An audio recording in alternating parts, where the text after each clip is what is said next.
3 things you don't understand about lighting. And I know this because I see it in the comments, and yes, this current group of videos, it's all about the comment section because it's so useful. I do read all the comments because it helps me understand what people think they know, what people do know, what they're in. So yeah, please leave comments, it's useful. Now the first one comes off the back of a video I did about how to light videos. And somebody said, your hair light's not high enough up. Now, that comment alone is kind of pointless, but here's the bit which I see a lot of. That's just the first example I could find. And I see these comments a lot. That's not right. That light's not in the right place. That ratio of lighting is wrong. Here at the moment, everyone's like, well, you've got your key light coming from the same direction as the windows. That makes sense. That's right. However, sometimes I have it coming from over in this direction here because I have stuff in the way there, or the door's not opening wide enough.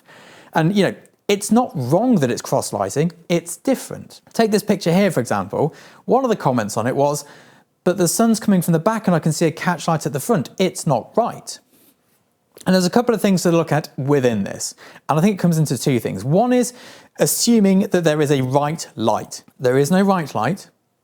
There is no wrong light. There's just light. Whether you like the look of it or not, that's different, but it's not right or wrong. If I want to blow out the highlights on the back of my head through those windows, you'd be damn sure I'll be doing that. And if I don't, I won't. If they're blown out, believe me, it's intentional. If they're not, it's intentional. Or sometimes the sun does actually come out, it's just chance, but pretend that didn't happen. But on a photograph, if I've blown something out in there, that's not happened by mistake. It's not like, ooh, we accidentally blew it out, let's keep it there. I work in a studio. Everything is exactly how it is intentionally.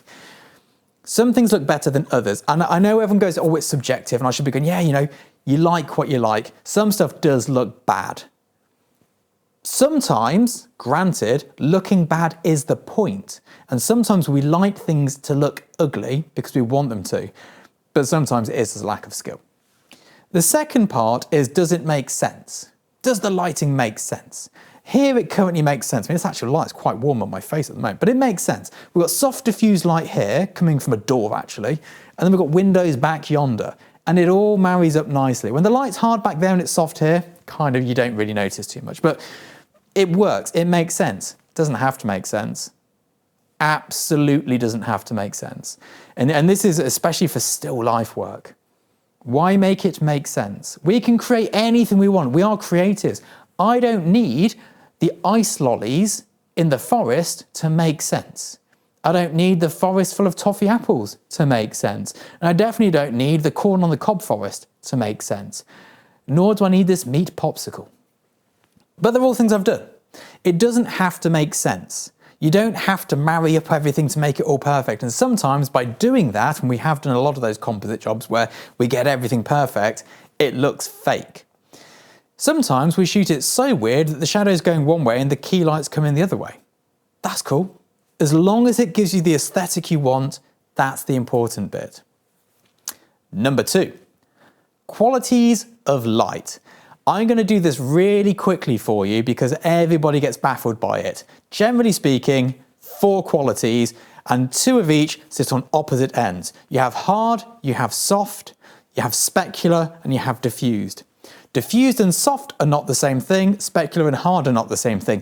Just so it happens that the general hard modifier is a reflector, and that is often specular. And the soft modifier like this is a softbox, and it's often diffused. But we can have soft, specular. Look, hang on, look at my screen here. This big octabank here, 8-foot octabank, that is specular and soft. And we can have hard diffuse, bit of scrim paper over a small reflector, that's hard diffuse. That is all the light there is out there.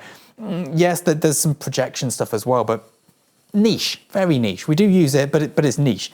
Generally speaking, that's it. Now the final thing comes down to spending money on lights. More money equals better lights, but it's diminishing returns until modifiers. If you're gonna throw money on something, throw it on a modifier. I would rather shoot the cheapest budget Godox light with the most expensive modifier than the most expensive Broncolor light with a cheap modifier. The modifiers make such a great difference, especially when you start mixing them together. If I throw in 2 Broncolor softboxes and then whack a Godox or a Len Carter or whatever budget brand on the background, the white balance changes. One of the biggest things you can, especially softboxes and umbrellas, shoot-through umbrellas. A good quality shoot-through umbrella is delicious. Get a Pro Photo shoot-through umbrella. They are my favorites. You know, there's a reason why they're the price they are and not 10, 20 pounds. But the quality of modifier is everything. And in the whole scheme of photography, here's how I rank equipment. Modifier, light, lens, camera. You can get at me in the comments for that, but that is exactly how I do it. Now, of course, someone going, oh, shoot football match. Yes, I know, but that's the order. If you need all the things, that's the order to spend your money. But what most people do is go camera, lens, light, modifier. Completely wrong.